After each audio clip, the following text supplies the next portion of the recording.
Hello friends, welcome to all of you on my YouTube channel Sarkari Bharat. दोस्तों, आज की इस वीडियो के अंदर बात करने वाले हैं सीटेट की जो परीक्षा हुई है। बाकी सब कुछ आपने थंबनेल पर देख ही लिया होगा। आज की परीक्षा में पूछे गए क्वेश्चंस का एनालिसिस करने वाले हैं। दोस्तों, आप सभी को बता दें, ये सभी क्वेश्चंस स्टूडेंट्स के द्वारा भेजे गए क्वेश्चन हैं। अगर आप भी सीटेट की तैयारी कर रहे हैं या फिर यूपी टेट की तैयारी कर रहे हैं, सीटेट के पेपर की तैयारी कर रहे हैं या फिर आप यूपी टेट के पेपर की तैयारी कर रहे हैं, और या फिर आप रीट की तैयारी कर रहे हैं, राजस्थान वाले, तो अगर आपने अभी तक चैनल को दोस्तों सब्सक्राइब नहीं किया है तो सबसे पहले आप लोग चैनल को सब्सक्राइब कीजिए, ताकि सभी टीचिंग से रिलेटेड अपडेट, क्लासेस, पीडीएफ सब कुछ आपके लिए भी प्रोवाइड करवाया जाता है इस चैनल पर। तो आपको पीडीएफ भी पर डे आपको मिलती रहेगी। इस क्लास की पीडीएफ भी आपको मिल जाएगी। तो आप लोगों को बस टेंशन लेने की ज़रूरत नहीं है, बस आपको चैनल को सब्सक्राइब कर लेना है। तो चलिए फ्रेंड्स, स्टार्ट करते हैं आज की इस वीडियो को। किस टाइप के क्वेश्चंस पूछे गए हैं। तो पहला क्वेश्चन आपकी स्क्रीन पर है। पहला सवाल है दोस्तों, development is never ending process. This idea is associated with principle of continuity, principle of integration, principle of interaction, principle of interrelation. तो दोस्तों, यहाँ बात करते हैं विकास की प्रक्रिया कभी भी समाप्त नहीं होती। कभी भी समाप्त नहीं होती, इसका मतलब क्या है? It is a continuous process. कैसी है? कंटिन्यूअस प्रोसेस, निरंतर चलने वाली प्रक्रिया है। देखिए, बात करते हैं, देखिए सबसे पहले ऑप्शन नंबर डी पर जाते हैं। तो ऑप्शन नंबर डी क्या कहता है? परस्पर अंतर संबंध। इंटर रिलेटेड के बारे में तो इस क्वेश्चन के बारे में कुछ बोला ही नहीं। बातचीत, इंटरेक्शन, दो चीजों के बीच में इंटरेक्शन होता है, तो यह इंटरेक्शन की बात नहीं की। इंटीग्रेशन, एक करने वाली कोई बात है नहीं। विकास की प्रक्रिया कभी भी समाप्त नहीं होती, यानी कि विकास की प्रक्रिया निरंतर चलती रहती है। इसको बोलते हैं बूम टू टोम्ब। क्या बोलते हैं दोस्तों? बूम टू टोम्ब। गर्भ से कब्र तक चलने वाली प्रक्रिया कौन सी होती है? तो इसे बोलते हैं निरंतरता के प्रिंसिपल, निरंतरता का सिद्धांत, प्रिंसिपल ऑफ कम्युनिटी। तो ऑप्शन नंबर ए इस सवाल का सही जवाब हो जाएगा। नेक्स्ट क्वेश्चन की ओर चलते हैं दोस्तों। नेक्स्ट क्वेश्चन है अपना, motivation is in the process of learning. प्रेरणा सीखने की प्रक्रिया में शिक्षार्थी एक दिशा में सोचते हैं, छोटे बच्चों के बीच सीखने के लिए रुचि पैदा करता है, शिक्षार्थियों की स्मृति को तेज करता है, नए अधिगम को पुराने अधिगम से अलग करता है। देखिए, जब भी बात करता है डिफ्रेंशिएट करने की, अलग करने की, तो वैसे ही नेगेटिविटी की बात कर रहा है। जबकि हम बोल रहे हैं प्रेरणा। प्रेरणा क्या करेगी? प्रेरणा किसी व्यक्ति को हम प्रेरणा देते हैं, जैसे आप यूट्यूब से देखते हो, किसी भी व्यक्ति से आप प्रेरित होते हो, प्रेरणा लेते हैं, तो उसमें क्या है? आप मल्टी डायमेंशनल सोचने की कोशिश करते हैं, मतलब बहुदिशीय बोल सकते हैं। ठीक, मल्टीपल डायमेंशंस में सोचने की कोशिश करते हैं। ये डिफरेंशिएट तो नहीं करती, तो ऑप्शन नंबर डी तो आपका नहीं होगा। ठीक, पुराने अधिगम को नए अधिगम से जोड़ती है, ऐसा कुछ नहीं। अलग करती है, ऐसा कुछ नहीं है। स्मृति को तेज करती है, फिर तो मतलब सभी को मोटिवेशन दे दो, सभी के सभी एपीजे अब्दुल कलाम बन जाए। स्मृति को तेज करती है, ऐसा भी नहीं हो सकता। छोटे बच्चों के बीच सीखने के लिए रुचि पैदा करती है, ये हो सकता है।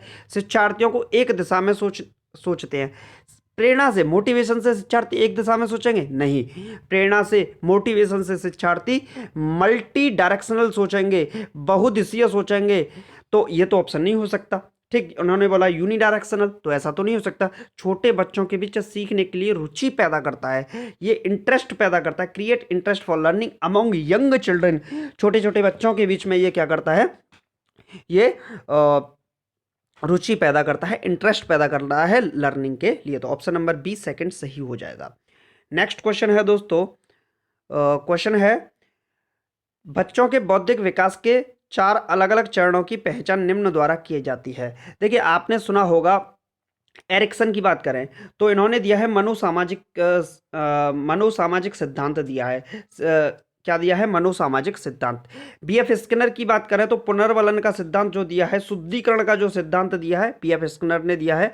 और यहाँ पर कोलबर्ग की बात करें तो नैतिकता के सिद्धांत, जो नैतिकता है बच्चे के अंदर, मोरल इश्यूज, नैतिक मुद्दे कैसे क्रिएट हो सकते हैं, उसके लिए इन्होंने कोलबर्ग साहब ने बात की है। लेकिन अगर बात की है पियाजे साहब ने, तो इन्होंने बात की है 4 चरणों की बात की है। बौद्धिक विकास के 4 चरण कौन कौन से होते हैं? 0 से 2 वर्ष तक इंद्रिय गामक अवस्थाएं, जिसे बोलते हैं पूर्व संक्रियात्मक अवस्था। फिर 2 से 7 वर्ष मूर्त अवस्था, नहीं 2 से 7 वर्ष प्री ऑपरेशनल स्टेज।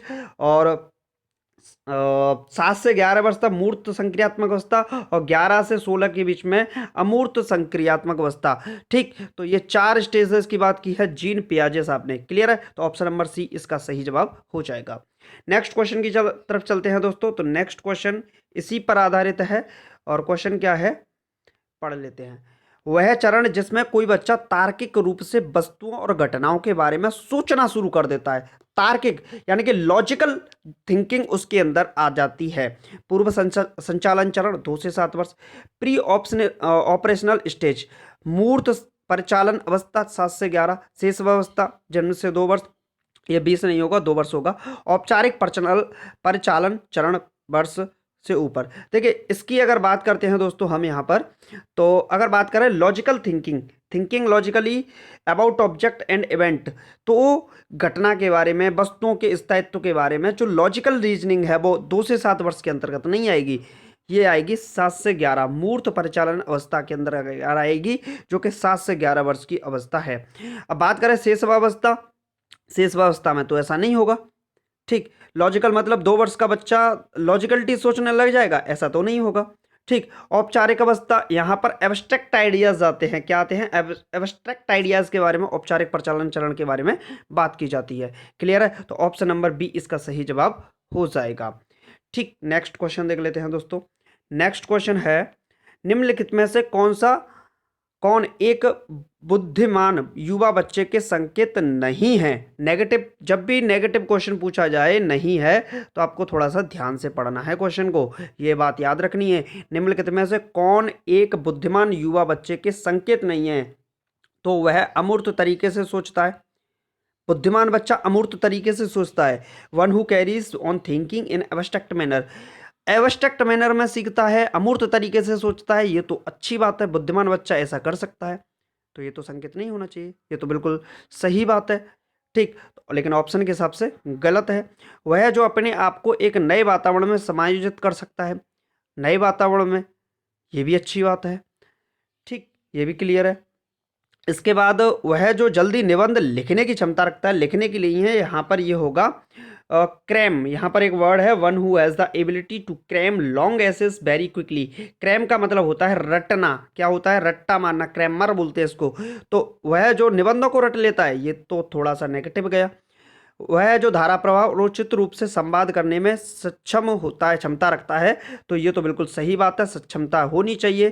तो अगर देखिए गलत क्या है? सी, लेकिन ऑप्शन के हिसाब से क्या है सही? सी। नेगेटिव के हिसाब से option number C is the right answer. Next question की ओर चलते हैं। नेक्स्ट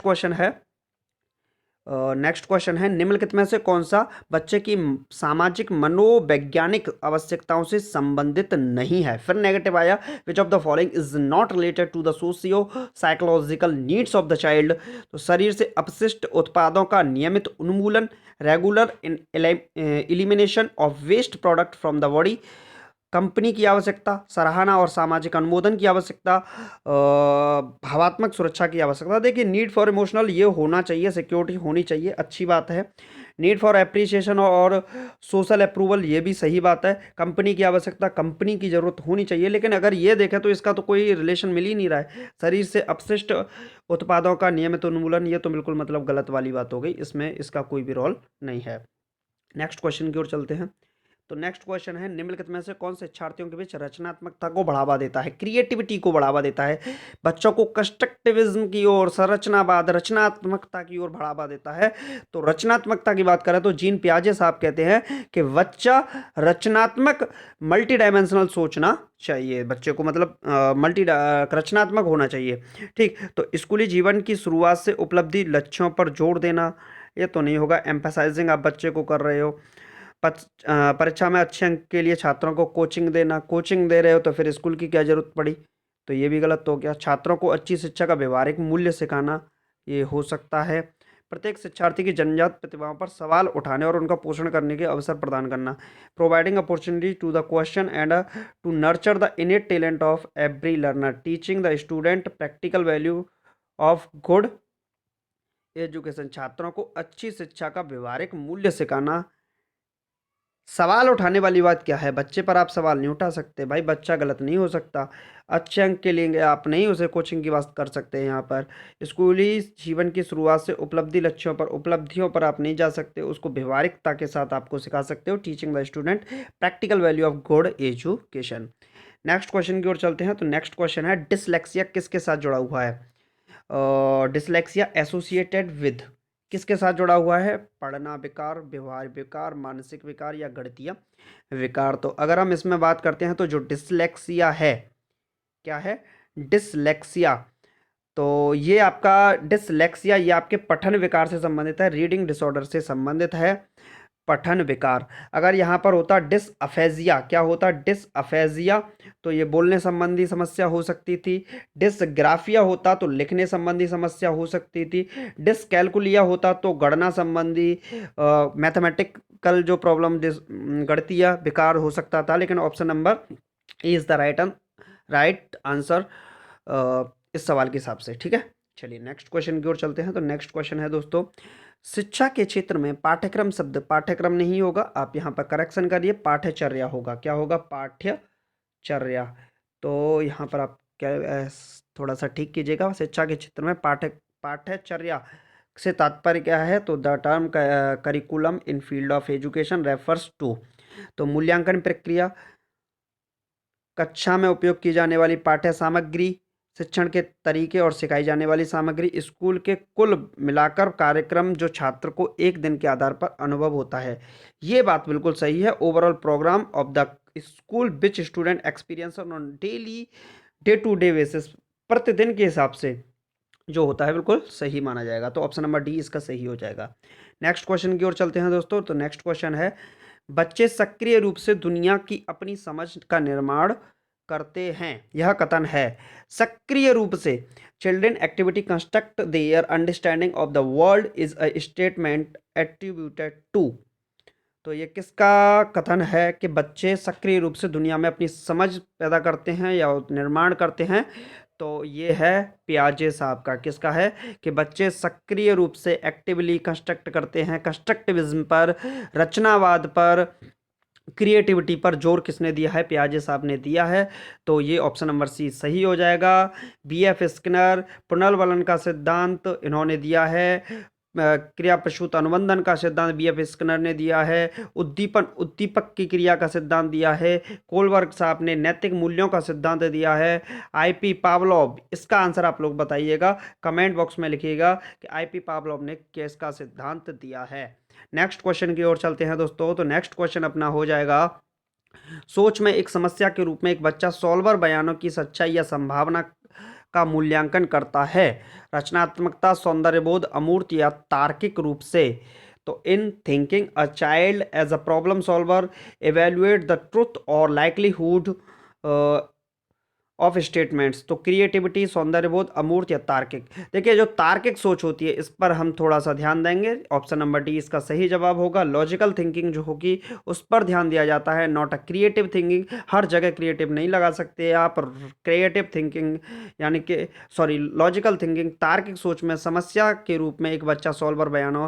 देखिए, मूल्यांकन कर रहे हो, बच्चे से सॉल्व करवा रहे हो, बयानों की सच्चाई की बात कर रहे हो, तो आप तर्कणा पर बात कर सकते हो, लॉजिकल पर बात कर सकते हो। ऑप्शन नंबर डी इसका सही हो जाएगा। नेक्स्ट क्वेश्चन है, समावेशी शिक्षा इंक्लूसिव एजुकेशन के सिद्धांत पर आधारित है। इंक्लूसिव एजुकेशन किसके प्रिंसिपल आधारित है? तो inclusive education is based on the principle of सामाजिक संतुलन, समानता और समान अवसर, सामाजिक अस्तित्व और वैश्वीकरण, विश्व बंधुत्व। तो इसका ऑप्शन नंबर बी इसका सही जवाब हो जाएगा। समानता और समान अवसर के सिद्धांत पर, इक्विटी एंड इक्वल अपॉर्चुनिटीज। समावेशी शिक्षा के सिद्धांत किस पर आधारित है? तो समानता और समान अवसर पर आधारित है। तो ऑप्शन नंबर बी इस सवाल का सही जवाब हो जाएगा। नेक्स्ट क्वेश्चन की ओर चलते हैं दोस्तों। तो नेक्स्ट क्वेश्चन अपना हो जाएगा, समाज पुरुषों और महिलाओं की भूमिकाओं को निर्धारित करता है, यह कथन स्पष्ट है। समाज क्या करता है पुरुष और महिलाओं की, कि भाई पुरुष सिर्फ ऑफिस जाएंगे, पुरुष पढ़ाने का काम करेंगे, पुरुष ये काम बैंक में काम करेंगे, पुरुष ही सीमा पर सुरक्षा का काम करेंगे। ये समाज ने निर्धारित किया है कि महिलाएं सिर्फ घरों में ही काम करेंगी, झाड़ू महिला ही लगाएंगी, खाना महिला ही बनाएंगी। ये सभी निर्धारण सिर्फ समाज के द्वारा किए गए हैं। तो यह कथन स्पष्ट है किसके द्वारा? एक निहित निर्माण के रूप में लिंग, एक वंशानुगत बंदोबस्त के रूप में लिंग, एक सहज निर्माण के रूप में लिंग, या सामाजिक निर्माण के रूप में लिंग। तो ये किसको बताता है? सामाजिक निर्माण के रूप में। Gender as a social conduct, gender as a social construct, मतलब ये समाज ने निर्माण किया है, ये प्रकृति के द्वारा निर्माणित नहीं है। यानी कि ये हम लोगों की सोच के द्वारा निर्माण किया गया है, समाज के द्वारा निर्माणित किया गया है कि पुरुष क्या करेंगे, महिलाएं क्या करेंगी। चलिए नेक्स्ट क्वेश्चन की ओर चलते हैं। तो नेक्स्ट क्वेश्चन है, राष्ट्रीय पाठ्यचर्या की रूपरेखा 2005 से इसकी समझ प्राप्त होती है। तो राष्ट्रीय पाठ्यचर्या की रूपरेखा 2005 से किसकी समझ प्राप्त होती है? मानवता, व्यवहारवाद, निर्माणवाद या संज्ञानात्मक सिद्धांत। तो ह्यूमनिज्म, बिहेवियरिज्म, कंस्ट्रक्टिविज्म या कॉग्निटिव थ्योरीज। राष्ट्रीय पाठ्यचर्या की रूपरेखा 2005 से किसकी समझ प्राप्त होती है? तो इसकी समझ प्राप्त होती है किसकी? इसका आंसर देखिए थोड़ा सा डाउटफुल है, यहाँ व्यवहारवाद या निर्माणवाद में से होगा। तो आप लोग एक बार चेक करके बताइएगा। जहाँ तक है इसका जो आंसर है, ड्राइव्स इट्स अंडरस्टैंडिंग फ्रॉम, तो बी या सी में से होगा। एक बार आप चेक करके कमेंट बॉक्स में बताइएगा। ठीक है दोस्तों, तो चलिए फ्रेंड्स, मिलते हैं नेक्स्ट वीडियो में। Thank you for watching this video. आपको आज का वीडियो कैसा लगा? अगर आपको वीडियो अच्छा लगा तो वीडियो को लाइक करके यार चैनल को सब्सक्राइब करना बिल्कुल ना भूलें। अगर टीचिंग से रिलेटेड एग्जाम की तैयारी कर रहे हैं तो चैनल को सब्सक्राइब करना बिल्कुल ना भूलें। Thank you for watching this video.